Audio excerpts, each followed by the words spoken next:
So the first time I came to Madeira was in 2001, and obviously I was on rails then, in as far as I was with my parents and I couldn't just wander off. And so this opportunity came up. The flights were less than £100 return, including my bag. So I thought, oh, I'll have a cheap holiday to Madeira, as opposed to going to Scotland, which is something I normally do in January. And immediately bought the flights, and then I regretted it once I started learning about the fact you have to buy you have to pay to go on the walks, and you have to use an app.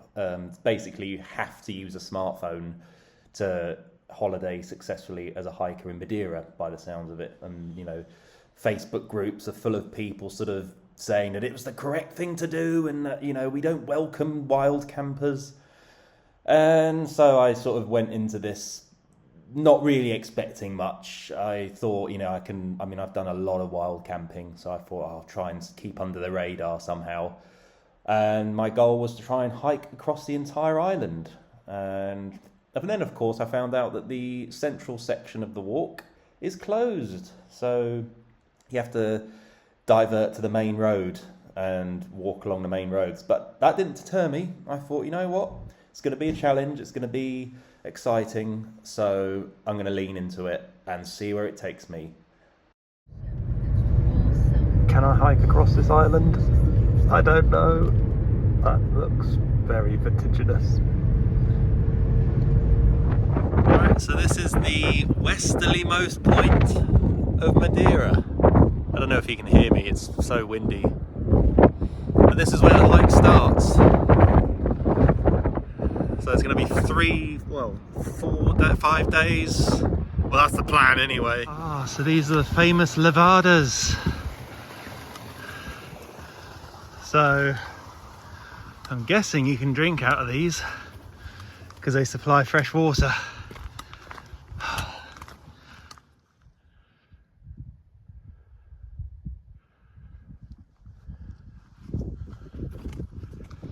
Alright, this is my first night at the campsite. First night. This is Fonte do Bispo. And it's very hot. Very hot. What am I talking about? It's absolutely freezing. I mean, it's probably only about 7 degrees, but it's because it's damp. It's really, really cold. So I can't even feel my hands now. But I'm 1,300 meters above sea level. So that was a long, hard climb for my first day. Well, they say never believe a weather forecast. It was supposed to be sunny, and as you can hear, it's windy and wet. I've changed my plan. I'm not going to walk across this island. I haven't got enough time, and I'm just not going to enjoy it. So I'm going to see how far I get today. And then depending on what happens, I'm going to get a bolt to São Vicente. At the end of the day, it's a gorgeous campsite. I'm not trying to prove anything by doing this trip. So it's one of those moments, it's like turning back from a summit. It's like, yeah, I just can't press on, but I'm not going to enjoy the trip. March alongside the cows. Yeah, so that was a washout. Ended up having to get a taxi. Gonna go to São Vicente because this.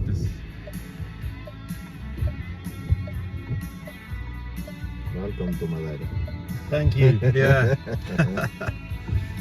I ended up getting an impromptu tour with the taxi. Incredible view. Like, this is precisely why I want to do this. Find a hotel and enjoy the views. Oh wow. Cascada. Yeah. Wow. I'm so happy I came here. This is beautiful. So the taxi driver gave me this special bread, which is apparently from Madeira. Obviously it is from Madeira. I'm going to try a bit of it and see. It's one of those classic brain farts while travelling. Of course it's from Madeira. That's that funny boat-shaped island that's in the map at the bottom right of the screen there.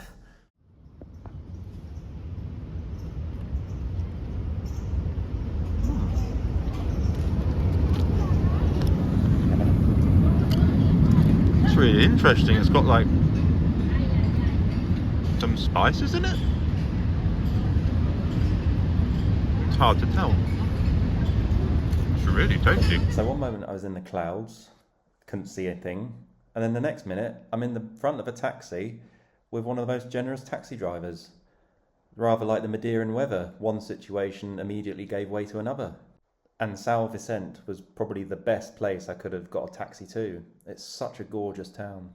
So that's the danger of hiking. Blister. Luckily I stopped just at the right time.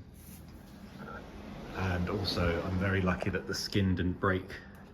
So that means I can enjoy this view while I let my skin repair itself. And then tomorrow I'm going to get a Bolt taxi to the Pico de Review walk, the path, and then I'm going to climb up to the top of Madeira's highest mountain and stay the night. Well, this was something to do before dinner. Wow. Easy climb as well. I'm even wearing bloody flip-flops.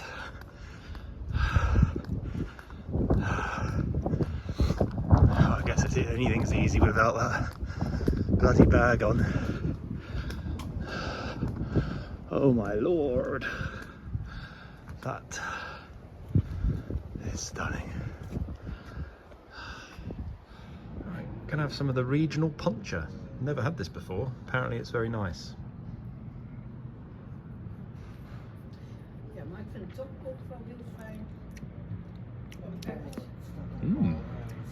It's quite good. Doesn't taste like anything like amazing, but it's very nice. It's actually funny to think it's actually walks like this. This is just walking back from the restaurant to the guest house. And I'm enjoying this walk way more than I was the hike yesterday. So despite my best intentions, on the way down to breakfast I felt a rubbing against my right hand heel again. And I have these stickers called Compeed. They're basically sort of blister pads for your feet, and you're sort of supposed to use them on hot spots, which are areas where your boot would start rubbing. So it's like a preventative thing, and they're the leading brand in pads for your feet, for blisters. They act as a second skin. Anyway, of course, my Compeed was just like, nah, sod this, I'm not sticking to his fit. They're too sweaty. And so I had to peel the rest of the sticker off, and of course it took off the roof of the blister as well. So I filled that in with copious amounts of antiseptic cream, stuck another sticker on, a Compeed plaster on top of that, and then wrapped loads of Leuco tape around it, all the while taking bites out of my ham and cheese toasty and sipping my coffee. I then called a Bolt to the start of the PR 1.1 trail, which is to the top of Pico Review. Oh, my hiking pole decided to do this just before the trek. I haven't even left the town yet. Oh, brilliant. But in the mind of the Stoics, never let these things get you down. Look at where I am. It's beautiful. So this is the start of the trek. There's this incredible view. Whoops. This path reminds me of when I was in Cuba years ago, and I went on a guided tour up to the top of Mount Toquino, which is the tallest mountain in Cuba. About another 1,000, well, maybe 500 feet higher than this. Anyway, the guide rushed me up in 4 hours. I think I was fitter then. I just remember the steps, it was just like this. They were called Saguela Lange or something like that. I just remember it being Spanish for flops your tongue out. I certainly feel like my tongue's flopping out now. Wow, this is intense. Wow, that is what I come to these places to see. That is why I pay my bills and make sure my feet are healthy. All Trails has just told me that I'm off my trail, but I don't think so. That's Pico Review, and I think that's towards Funchal, but I'm above the clouds. So I always used to think I was different. You know, I grew up thinking I was different. I was made to feel different, you know, having autism. And in fact, I'm just like everyone else. There's a reason that Madeira is so popular, and it's one of those reasons is landscapes like this. Absolutely phenomenal and gorgeous. And I love the fact that everyone else likes them too. It just makes me feel human and part of everyone else. Massive spike or spire of rock down there. So I've pitched my tent just there, and this is Pico Review, and then that's the mountain hut where I think you can stay in there. Hasn't got very good reviews though. And then just pan around. So this is the summit of Pico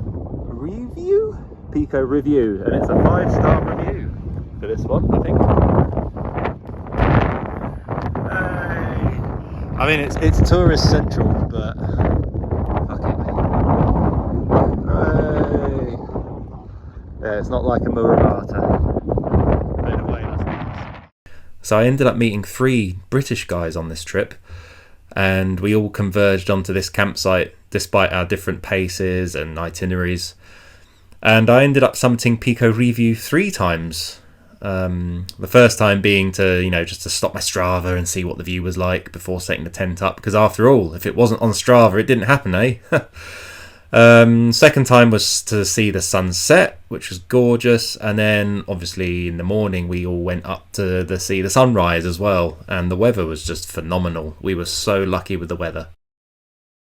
So the mountain in this view is called Pico Grande, or Pico Grande, and it's a surprise that was hiding in plain sight. So another food review. Is this going to taste like shit, or will it be as good as the summit to eat? This is the Decathlon special. So it's no funny puns like summit to eat. So let's see what this is. So these camping meals are kind of a bit of a muchness. The Decathlon one has grainier rice and a bit more meat and some herbs that you can kind of taste more separately, if that makes sense, whereas the summit to eat is kind of a bit more of a balanced flavour. It's like a really good pot of jollof rice, very, very hearty and rich flavours, but you can't taste everything as separately as you can Decathlon. And there was actually more meat in the Decathlon as well, but you can't beat that amazing pun. Summit to eat, brilliant. So this is what camping's all about. I'm fully tucked up in bed in the best campsite of the trip so far. So these are 2 of the Brits I met on the trip. The third guy, Max, is taking the photo. I'm on the left hand side, obviously. There's a guy called Seth in the middle, and then Ryan to the right. And Seth and Ryan were travelling together. They both met at university, and Max and myself were travelling independently. And it's just so cool, like completely different backgrounds, and we were all drawn to Madeira. Anyway, we all spent the morning together, went for breakfast in a mountain hut near a place called Achada do Taceira. I can't pronounce it at all. And we all booked a hotel called Dom Pedro in Mexico on booking.com. And it was just hilarious because on booking.com the little warning comes up, 3 people looking at the room right at this hotel right now. And obviously it was all of us scrabbling around to book a last minute room. Then we ordered a Bolt down to the hotel, which is in a town called Mexico, which is frankly gorgeous, on the beach, very close to the airport. Just a really nice place. I could imagine spending a week there with my wife. It's just so restful and peaceful. I was so happy to go there. There's a proper Madeiran fish and chips. I can't remember what the name. What was the name of this fish? Scabbard. Scabbard fish. It's a very evil fish. The evil looking fish, but it looks really delicious here. I'm having dinner with these guys, and it's really steak and a half.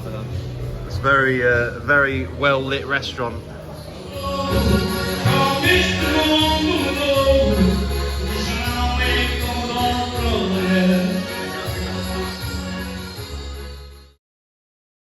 So that night after dinner I had the most relaxing sleep in the Don Pedro Hotel.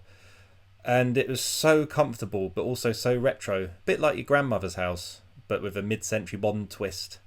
It's a fantastic hotel. I fully recommend it. And I had a good breakfast as well. In fact, I was so relaxed that I had time to do some drawings, to make one of my sort of famous micro drawings, which are smaller than postage stamps.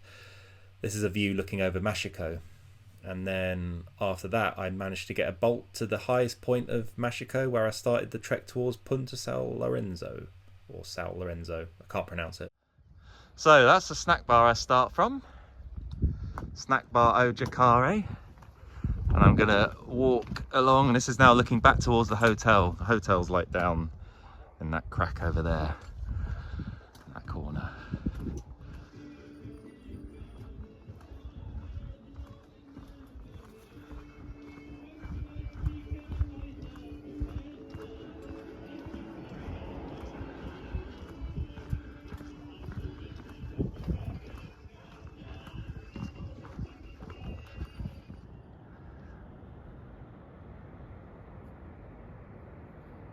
So this is the highest point of the hike from Machico to São Lourenço.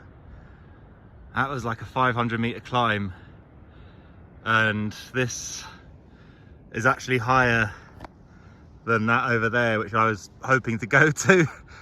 And a nice man told me not to go that way, and I actually listened to him and carried on along the Levada. But I've actually ended up climbing higher than that, and I'm on the official trail, so I don't know what this mountain's called. Let's just call it RNV Peak.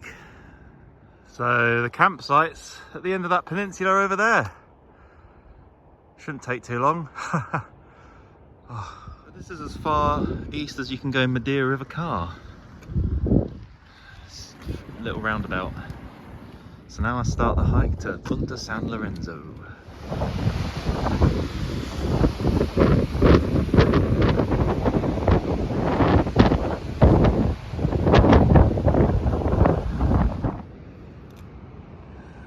So this is the end of the well, I mean, it's as far as you can walk on this, to this tip of this peninsula. And then over there is the lighthouse, and that's as far as you can go in Madeira towards Africa. So this campsite was another highlight, and it was kind of in a protected rocky area down by the beach. I met a couple of Germans that were using an area just below me, and then some Belgians arrived. A Belgian couple arrived just after I did, and they ended up going straight for a swim before going up to the viewpoint. So I thought, you know what, I'm going to give that a go myself. I always like going for a swim if I can. And I braced myself as I stepped into the water, and it was actually quite pleasant. It wasn't that cold at all.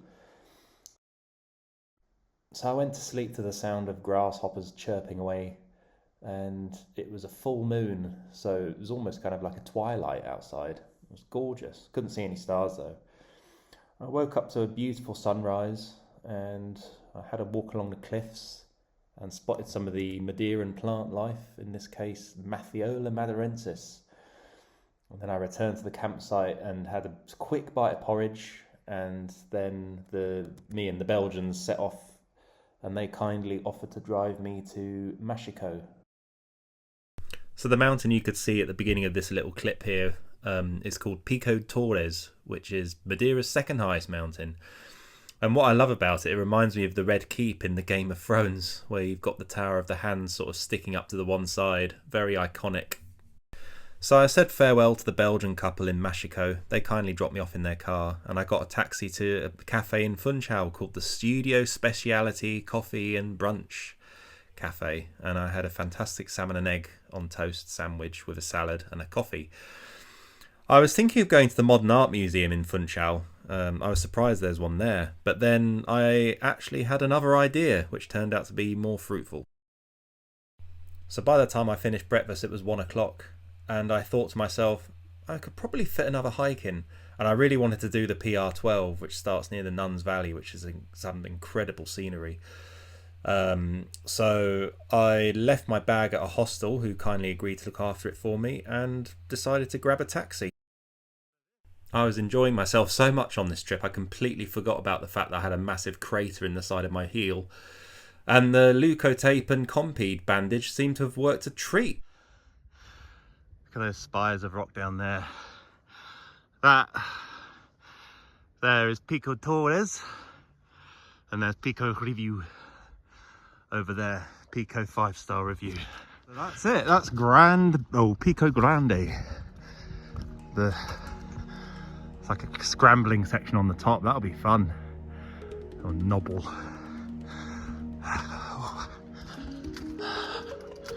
That will be very fun.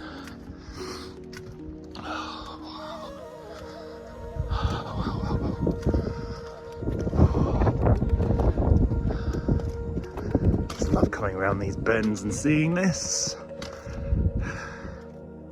So Madeira was first inhabited around the 15th century, and there were no records of indigenous peoples before that. And it's just fascinating to think that this land was just uninhabited, just unknown to humans before then. So this is where the fun starts. I went another way by accident, and I found myself climbing it, and I thought to myself, nah, not worth it. And then I realised I was on the wrong path. Oh, this beats going to the Modern Art Museum, has to be said. That was my original plan for today. I decided to climb this thing, and wow, oh, look at that. Oh, it was worth waiting for all this to clear up.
So on the hike to Pico Grande, I met three very interesting people.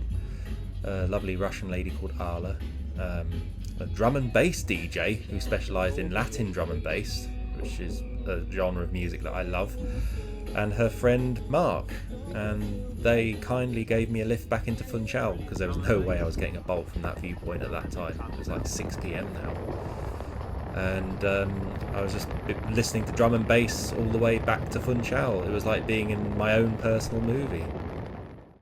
So it was almost over all too quickly, and my last evening in Funchal, I went to the best restaurant I could have possibly gone to. My favourite cuisine is Indian, and I always try and have an Indian meal in whatever country I'm in. And I went to a place called Sunrise Asian Fusion, where I had some momos to start. It's like dumplings, spicy dumplings. And then I had like a butter chicken for my main, and it was so rich and creamy. And the Google reviews are very accurate, like 2,000 people giving it a 4.9. I asked them if they could if I could go in, like if there was a lounge spot, and they said that there was a quiet space upstairs, and it looks not loungy, but it's cool. I've got my cider and pastel de nata.